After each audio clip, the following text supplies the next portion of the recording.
Hey guys, this is Daryl Addison at Torpedopot.com. Daryl Addison at Torpedopot.com, and you're taking a look at our self-watering planters. Okay, they water all by themselves. All you have to do is turn a knob on the front of the planter, and water comes through to feed your plants all by itself. Now, the planters you're looking at right now is approximately 1, 2, 3, 4, 5, 6 of them. Then we've got about 400 plants in these planters. And right now is December 1st, 2018. So we are about to hit winter. I mean, we've hit frost maybe about 7 times so far. And look, all I did was put the plastic over them. We put that because we're developing a tarp that goes over the planter. What this tarp would do was automatically measures the humidity inside the planter and releases the energy. So it's a smart cloth, you know. So we'll talk about that later.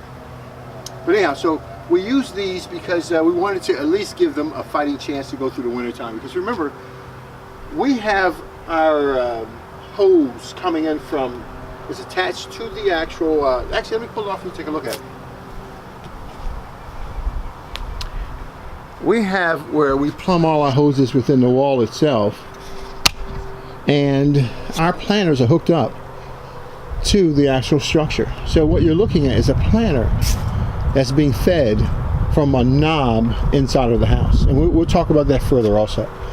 So all we do is to hook up our planters and have them run when we want to run. And you can see there's a series of them that we have on these particular planters. Yep. So I wanted to show you that so you can see how they are attached to the house. Now, what makes this so interesting, the attachment and everything else, is that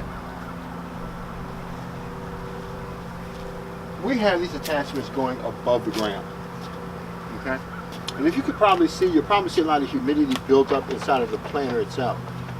Right? So the water's coming out, and you have the difference in temperature from the outside and from the inside, and then you have condensation building up. All that energy is there, and it's collecting and it's reducing itself and releasing, and it's going through. So we left a little bit open anyhow. So all this is taking place within a planter from the above ground. Now the below ground, this is what we recommend for our colder climates. We're going to run it underneath the ground, like going through the base of the pot. Once it comes in through the base of the pot, and you're able to put our fabric over that pot. All right, we use these as demos, but our fabric will go over the pot. All you do is zipper it down and zipper it up. Okay, the energy from the heat coming into that pot from that water will actually keep the roots of your plants warm. And when the roots of your plants are warm, they begin to think that it's summertime. It's not the leaves, it's the roots. Focus on that, and that's the root chemistry we believe in, fungus. But anyhow, so I want to show you this. This is one of our planters here. It's cabbage, and I think we got about 80 heads of cabbage, 80 cabbage plants in here that we're hoping to turn into heads of cabbage. And let me tell you something, they are absolutely spectacular. I've got to show it to you. All right, so we have the green cabbage comet, red cabbage, and then we have the, what is this, endives. Yeah, my endives are not the way I want them because they're very thin leaf, and the slightest change in temperature can burst those cells in that plant, cause it to just drop down. Very, very thin. These have more fiber to it. That's why that leaves a little bit more sturdy and able to withstand the damage that winter can cause. So anyhow, so let's do this. I'm going to show you what this looks like. Okay, so this is the planters that we have a specialized fungus in. Okay, we have a fungus in here that causes these plants to grow bigger. They grow bigger, and there's no question about it. I mean, if you want a lot to eat and you want a natural process, a fungus that's naturally decomposing the soil, breaking it down into the nutrients so the plant can intake, I mean, that's what you want. Nothing against the fertilizer community. We both can live side by side because there's such a demand for food. But the fertilizer, it throws it at it and the plant absorbs it. It's almost like a drug. And you get it to behave. You get designer plants. But in our case, we use a fungus, a naturally occurring fungus. So It's what causes things to grow twice as fast. And I'm going to show you now the ones that are not growing with the fungus.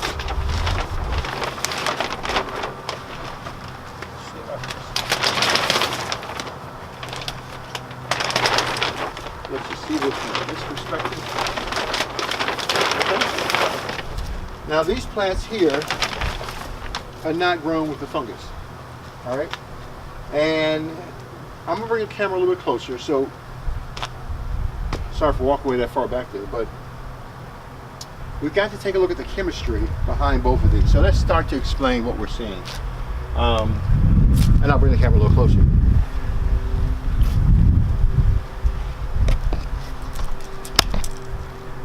Okay, so the pot we're looking at right now was not hit by the fungus, and we did not use it. Okay, so it had no fungus at all, and as you can see what it looks like, it's been in there for about, oh jeez guys, I'm thinking about maybe four weeks now. All right, and so this is what it is. It's cabbage, and as you can see, even during now, which is December the 1st, where all of my neighbors have nothing in the ground. Nothing's in the ground right now. Nobody's coming out. I don't want to look outside because it's cold. It's hitting that frost. I'm growing stuff that I can come out and eat. Now, as you can see, it's just me and my wife and my son, so we don't have that many people at home. And so I normally take the older leaves, break them off, and carry them in the house. So you can see that I haven't been out here. I haven't been out here harvesting my crop and causing actually the plant to grow even bigger. I haven't been doing it. But maybe I need to go out and harvest them maybe later today. But I got so many other things to do, guys. I'm sorry. But so this is what we hit with the fungus, okay? This is the planter that we hit with the fungus. And as you can see, overall the leaves appear to be much broader. And they're still green and rich. Still green and rich. And you know, they may very well, with the lack of texture, well, I'm assuming that the bigness with a fungus is the naturally growing of a material. Now, the cabbage you're looking at right here, we have not used any fertilizer. We got them as infants from at a garden store, brought them home, but you're looking at plants that have not received any fertilization at all, okay? We probably will fertilize the beginning of next year, but we'll let you know. But we wanted to let you see this, so when you receive your planter, it comes in a pack, you'll be able to either grow it or whatever you decide to do, how you want to move forward. But this one has not received any fertilization either. But we have given it the natural growing fungus. So I think the results are in. There's no question about it. These are huge leaves. These are absolutely huge leaves. And so I'm moving my company to use something natural for you and your family. I'm moving to the fungus. Yeah, I want to see the fungus succeed. I do. I think that it has the most benefits nutritionally to offer than what we're looking at. So anyhow, so none of these required or had any fertilizer. So let me take this off and open up the red cabbage, and I want you to take a look at that, and you can let me know your thoughts on that one too.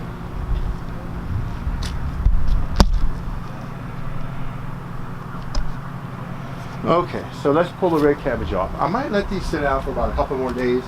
I think it doesn't frost again until about 2 days. Maybe I'm thinking it's Saturdays. I think Monday it might frost. It's going to rain probably tomorrow. But all right, so this is what we're looking at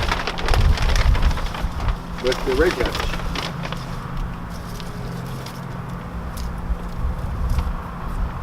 This is what we're looking at with the red cabbage.